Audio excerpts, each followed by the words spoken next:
jirkayga iyo xiskayga adeeg xusaan waxaad tahay boqoradii naftayda waxaad u qalantaa inaad ahaato lamaanaha naftayda xidigaha nagu hareeraysan mid ayaan kuu xulay gacaliso si aan ugu xadirayn xaqiiqdii waxaad hanatay qalbigayga waxaan jeclahay inaan arko mar walba dhoola caddayntaada waayo farxaddaada ayaa farxad ii ah markaan arko hal qoraal oo dhinacaaga ka socda laabta ayaa i qabowday kadibna xubnaha jirkayga oo idin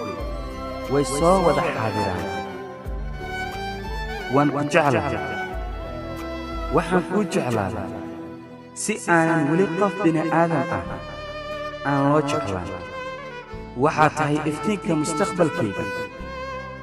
waxaan rabaa 4 shay inaan kuu kala caddeeyo 4taas oo ah 1 adiga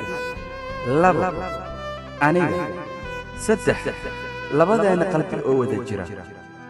4 iyo jaceylkeena inaad ka dhowrto wax walba oo xumaana mid ii ballanqaad waxaan rabaa daqiiqad walba inaad xasuusta qalbigaaga lamaana ku ahaado